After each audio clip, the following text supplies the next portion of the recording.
Hey there, it's Bobby Legs. Welcome to another episode of Bobby Legs Loves Watches. In today's video, I want to talk about 5 things you should know or do as you're getting into watch collecting as a hobby, or even if you're a watch enthusiast. Now, if you've been collecting for a while, some of the things I'm going to say are rather obvious, but try to think back to when you first started and see if some of these things you were aware of at least then, because you probably weren't.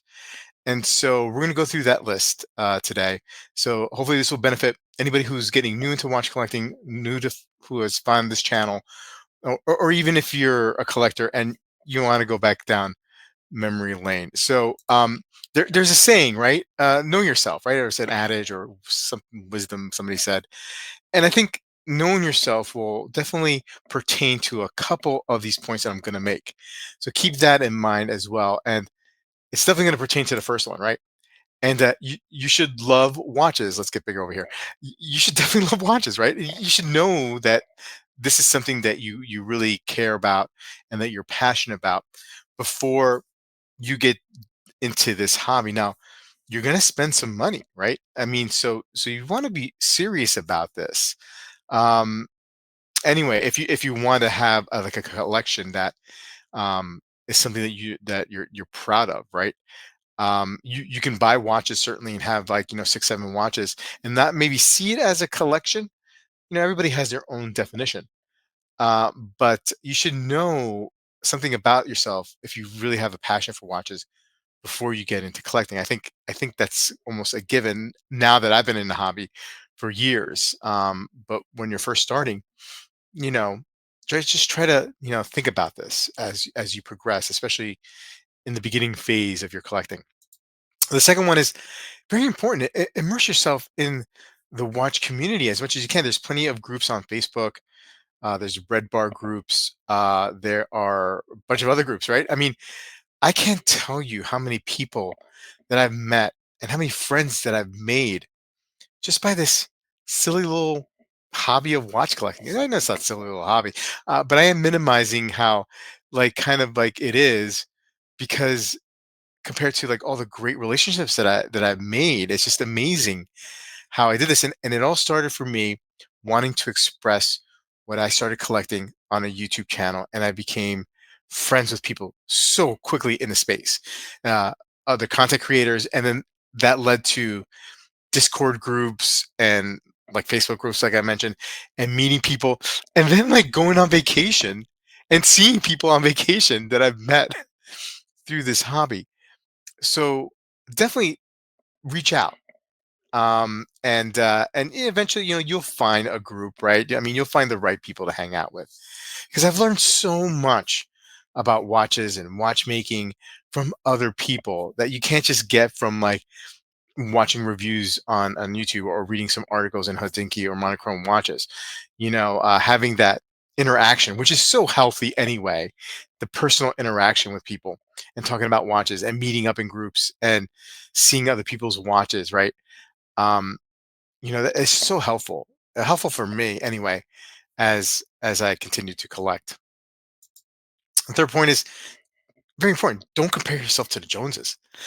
Inevitably, when you are immersed in the community, you're going to meet people at different stages of life, different economic stages, right?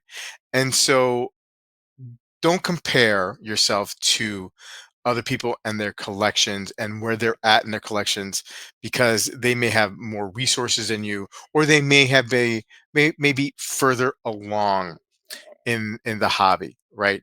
So just keep that in mind. Know that yourself, right? Set some limits, and just enjoy the experience of meeting people.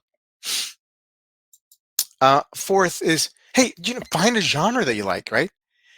For me, it made once I realized that I love German made watches.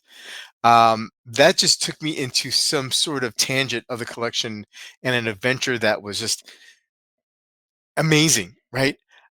Before, when I started collecting, I thought, all the watches were made in Switzerland and there was some made in Japan. Um, didn't realize that there were German watches and didn't realize how great German watches are, right? And so, having a genre helped me focus on my collection, right? Narrowed it down because there's so many watches out there, right?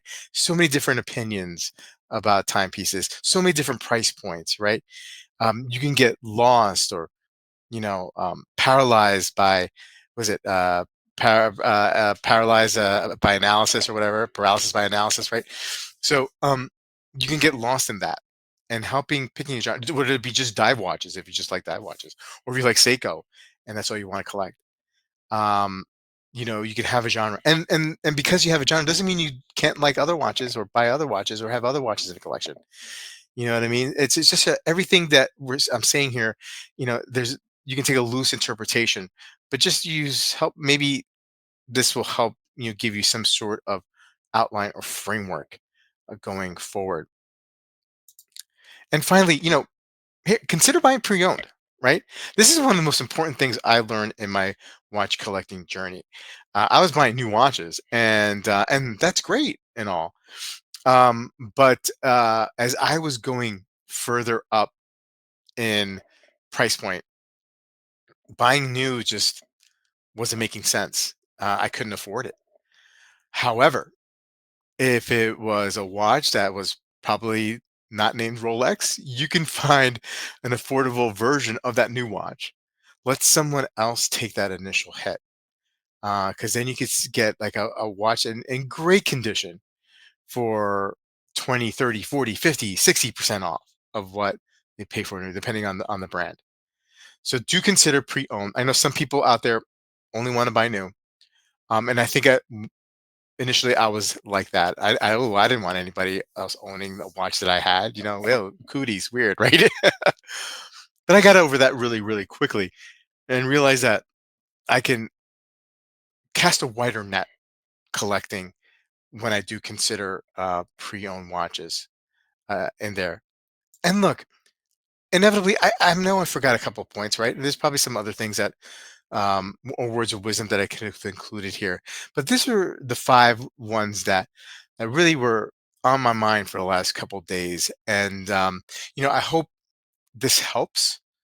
Um, and of course, if you have any questions, um, there's a there's a community below on the chat, right? I mean, like in the comments, ask questions, ask away.